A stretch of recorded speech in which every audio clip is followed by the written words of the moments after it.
오늘은 아주 오랜만에 하는 거야. 오래.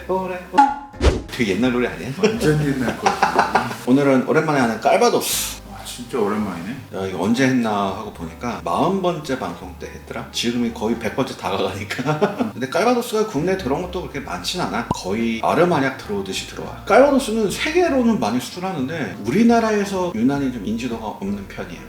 평범하네. 평범해? 저번 깔바도스는 안에 사과 들어있었죠. 난 또 뭔가 프랑스 감성이 보일까 했지 너한테. 아 없다 이거. 없어? 그나마 찾자면 이건데 근데 이것도 그냥 일반 스티커랑 의외로 프랑스 거 치고는 깔끔하네. 이거 어떻게 있는지 한번 읽어볼래? 불라드, 바울라드.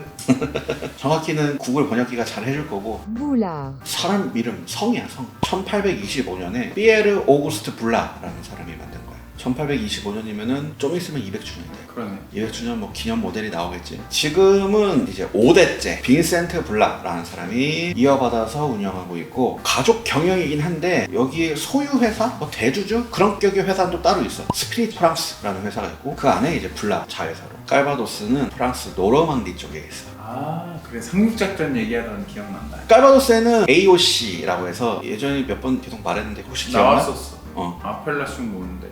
아페라시옹 도리진 꽁트롤레. 이 AOC는 한마디로 하면은 원산지 명칭의 통제라고 말할 수 있어. 생산 뭐 이런 과정을 관리 감독을 다 한 거지. AOC 규정에 맞는 수순을 거쳐서 이걸 우리가 통제하고 관리했습니다 하고 인증을 해주는 거야. 이 깔바도스에는 세 가지 AOC가 있는데 AOC 깔바도스, 깔바도스 페이도주, 그리고 깔바도스 돈프롱테. 예를 들어서 아펠라시옹 깔바도스 페이도주 꽁트롤레라고 하면은 깔바도스 지역에서 페이도주 거기서만 나온 걸로 술을 만들었다는 거야. 모든 게 다 그 안에서 이루어졌고 관리 감독을 다 거기서 받았습니다 라고 인증을 해주는 거지. 이게 원래는 와인에 많아. 근데 얘는 증류주인데도 이렇게 뒤를 보면 위에 블라 VSOP, 그 밑에 아펠라시옹 깔바도스 페이도주 꽁트롤레, 밑에는 뭐 노르망디 지역의 페이도주가 어딘지 이렇게 써있는 거고, 이게 자세히 보면 앞에도 써있거든. 근데 틀리체야.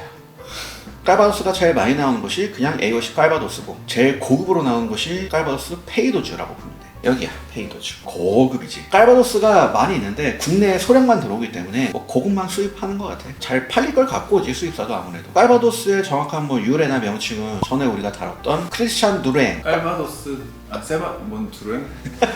세바스찬? 그때 얘기를 해줬어. 그래서 오늘은 그때 못했던 깔바도스에 대한 얘기도 같이 조금씩 보태서 해줄게. 우선 깔바도스에는 과수원들이 여러 개가 있잖아. 크게 두 부류로 나누는데 하나는 키가 작은 사과나무를 키우는 곳, 하나는 키가 큰 사과나무를 키우는 곳. 키가 작은 사과나무를 키우는 곳은 수확이 빠르대. 대신 비료를 많이 처먹하고 짐승이 와서 먹는다거나 벌레가 잘 먹는다거나 관리가 좀 힘들대. 반대로 키가 큰 사과나무는 보통 고급 사과들이 많이 자라는데 비료도 덜 먹고 관리도 좀 쉽지만 수확하는 데까지 한 15년 정도 걸린대. 사과나무를 심어서 그 열매를 따서 이거를 술에 써먹을 수 있겠다 싶을 정도가 15년 걸린대. 그렇게 사과를 키웠으면은 보통 10월 중순부터 12월까지 이때가 수확철이야. 수확을 하고 사과를 으깨서 그 당분을 발효시키겠지. 다른 당을 첨가하면 안 돼. 무조건 only 사과만 써야 돼. 그리고 효모균도 옛날에는 사과 껍질에 있는 효모균을 썼어. 천연 효모만을 썼는데 개량된 재배 효모도 쓸 수 있게 2017년에 거의 바뀌었어. 그런데 재배 효모로 바꾼 데가 아직 거의 없대. 갑자기 바뀌면 또 맛도 바뀌고 미지예색이잖아. 이게 어떻게 변할지 모르잖아. 제품은 안 내놔도 쓰면서 실험은 하고 있겠지. 그러겠지. 그리고 깔바도스 회사들이 사과주도 판대. 증류한 깔바도스가 아니고 발효한 사과주, 양조주지. 그런 거는 몇 년 동안 묵힐 필요가 없잖아. 그러니까 빨리빨리 현금화를 시킬 수 있는 거지. 그리고 발효할 때의 온도는 조절을 못해. 그냥 자연 그대로 놔둬야 돼. 뭐 열을 가한다거나 냉각을 시켜준다거나 이거는 불가능해. 이게 법으로 정해져 있어. 그렇게 최소 6주간 발효를 시켜. 꽤 오래 발효하는 거지. 그러면 알코올이 한 4.5도 정도의 사과주가 나와. 시드르지? 시드르 기억나? 그거를 영어권에서는 사이다지. 페이도주에서는 그 사과주를 단식 증류기에만 쓸 수 있고 딱 2회 증류기. 다른 지역은 연소식 증류기를 써. 그리고 그 증류한 거를 프렌치 리무쟁 숲에서 나온 리무쟁 오크통 거기에 넣고 최소 2년간 숙성시켜. 숙성을 그렇게 거치면 알코올 도수가 40도에서 50도 정도가 나온대. 이거는 딱 40도로 나왔는데 물을 안 타고 그냥 자연적으로 내려간 그 알코올 도수 그대로를 내놓는 것도 있대. 뭐야 그러면? 캐스크 스탠스. 맞아. 이제 안 헷갈리네. 색소 기준이 없는 거 보면 색소 허용이 되는 것 같아. 왜냐면은 꼬냑도 색소 허용이 되니까. 이제 깔바도스 설명을 여기까지 하고 이 블라에 대해서 설명을 해줄게. 블라 우리 얘기하다가 잠깐 깔바도스 갔다 온 거야. 블라는 페이도주에 자기 가족 소유의 땅을 갖고 있어. 과수원이지 한마디로. 그 넓이가 150에이커래. 에이커라고 하니까 뭐 와닿지가 않아 이게. 평이 와닿지.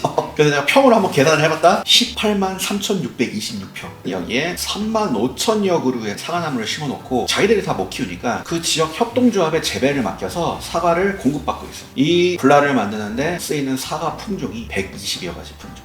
120개면 그냥 아무거나 갖다 쓰는 거 아니야? 내가 검색을 해봤다. 사과 품종은 한 800여 가지가 되고 그 중에서 사람이 먹거나 이렇게 술로 만들거나 하는 게 한 120가지가 된대. 그럼 다 쓰는 거네?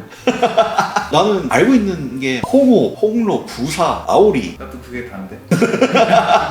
그리고 네 부류로 나눈 사과를 술에다 쓰는데 첫 번째 부류는 씁쓸한 맛, 두 번째 부류는 쌉쌀 달콤한 맛, bitter sweet, 세 번째는 달콤한 맛, 네 번째는 신맛. 이 네 부류로 나누고 비율이 씁쓸한 게 10%, 쌉쌀 달콤한 게 40%, 달콤한 게 40%, 신 게 10%. 그만큼의 퍼센트를 골고루 다 쓴다는 얘기야?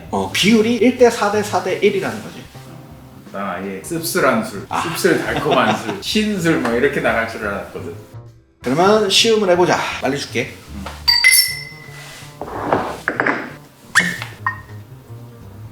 야, 벌써 사과 향이 나는데? 순간 에이 거짓말이라고 하려다가 나도 났어 지금. 깔바도스 블라 VSOP. 향기 너무 좋네. 사과향. 와, 신사과 향이 난다. 산미가 있는 청사과, 아오리사과, 약간 덜 익은 사과. 그 초록색 사과. 아오리. 다른 거는 모르겠네. 사과가 너무 압도적이야. 너무 세서. 딴 걸 맡아보려고 하는데 야 사과 좀 비켜봐 비켜봐 해도 사과가 안 비켜. 이제 마셔야겠네. 보통의 마셔봤던 꼬냑이나 위스키나 뭐 그런 형태의 맛이 아니고 좀 음료에 가까운 맛이랄까? 사과 주스인데 되게 센. 맛은 오래돼서 좀 군내 나는 사과. 맛있는데? 너 예전 깔바도스 할 때도 오래된 사과라고 얘기했는데. 아 그래? 개가 같네. 괴가 같다니 어려운 말 쓴다.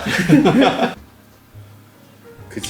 나무, 오크인가 보다. 견과류 같은 느낌이 살짝. 노즈에서는 안 느껴지는데 피니시 느낄 때나. 나무 향은 나는 것 같아. 네가 사과는 오래 묵은 사과라 그랬는데 오래 묵은 나무가 아니고 나무는 되게 센 나무. 뉴 프렌치 오크 썼나 보다. VSOP는 최소 4년 이상 수송시킨 거야. 사과 90%에 나무 10%. 그러면은 좀 더 좋은 거 줘볼게. 또 있어? VSOP가 있으면 뭐가 있겠어? 엑소. 색은 비슷하다. 아 왼쪽이 약간 빨개. 몰라 영상으로 보일지 모르겠는데 왼쪽 엑소가 조금 더 붉은 빛을 띄어. 오른쪽은 약간 오렌지 빛인데. 잔에 따라놓고 보면 더 잘 보이겠지. 아까보단 낫다. 이 병 목이 긴 게 소리가 좀 안 좋은 것 같아. 차차 증명해보자.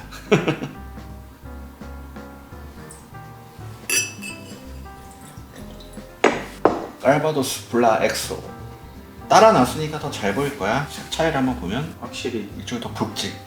이거는 VSOP 따를 때처럼 사과향이 확 풍기진 않았어. 우와. 더 달달한 사과. 이거는 시큼한 사과였다면 이건 진짜 농익은 사과. 야 깔바도스 매력 있네. 잘 만든 데는 정말 좋아. 저번에 사과 들어갔던 거는 내가 내공이 없어서 그런지 맛있다고까지는 생각을 못했거든. 아직 막 구분이 잘 안 갈 때 괜찮네 정도였는데 지금은 좀 맛있는 쪽에 속해. 향부터가 맛있는 거지 지금. 이거 레그 봐. 엄청 달아서 이런 거지. 달거나 알코올 도수가 높으면 이렇게 오래 남는데 달짝지근하겠지? 그냥 딱 봐도 향 좋다. 잡숴봐. 맛은 비슷해. 둘 다 되게 농익은 사과 느낌인데 얘는 농익은 거 아니지 않았어? 덜 익은 거 아니었어? 산미가 있는? 아니 그건 향. 팔레트는 다르고? 팔레트는 둘이 기본적으로 비슷한데 약간 더 달아 엑소가. 약간 달다고?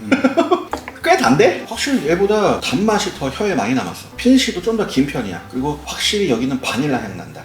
그래? 피니쉬에서 힘들다. 사과가 계속 몰려와.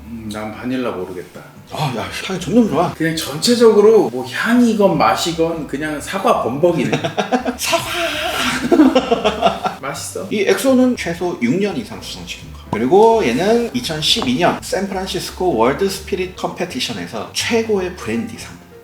블라 가족이 깔바도스를 만들어 오다가 1930년 드디어 처음으로 해외 수출을 해. 프랑스가 아닌 다른 유럽 쪽, 그리고 아프리카, 그리고 1947년에는 북미 쪽에 수출을 했고 또 아시아에서는 최초로 일본에까지 수출을 해. 현재는 이 블라 매출의 한 80%가 면세점 매출이에요. 그만큼 세계에서 더 많이 팔린다는 거지. 그리고 1951년 그때 당시에 대표였던 루시앙 블라, 이 사람이 노르망디 상륙작전에 대한 감사의 표시로 그때 당시 연합군 사령관이었던 드와이트 아이젠하워 장군한테 1911년산 빈티지 깔바도스를 선물로 줘. 그리고 아이젠하워는 감사하다라는 보답 편지를 해줬어. 근데 나중에 그 아이젠하워가 대통령까지 되지. 그리고 시간이 흘러서 2014년 노르망디 상륙작전 70주년 기념으로 특별한 깔바도스가 하나 나왔어. 그게 바로 퀴비 아이크라는 깔바도스였고 전 세계에서 15병만 나왔어.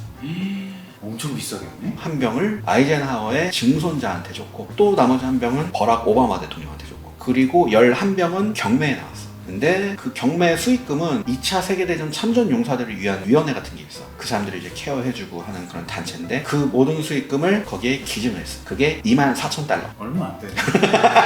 너 막 15병 나왔다고 해서 되게 비싸겠지 막 이렇게 생각했지. 못해도 한 1억은 될 줄 알았지 한 병에. 너가 야마자키 때문에 눈이 너무 높아졌어. 여기도 재밌는 제품들을 되게 많이 만들어. 캐스크 핀시 시리즈 같은 거야. 예를 들어서 버번 캐스크 핀시, 라이 캐스크 핀시, 미즈나 캐스크 핀시, 위트 위스키. 위트는 밀이다. 밀 위스키 캐스크 핀. 밀 위스키 캐스크 피니시. 그리고 더 재밌는 제품이 주정강화 시드라고 할까? 사과 주스에다가 깔바도스를 넣어서 알코올 한 17도, 18도로 올린 거야. 나중에 그것도 다 한번 보여줄게.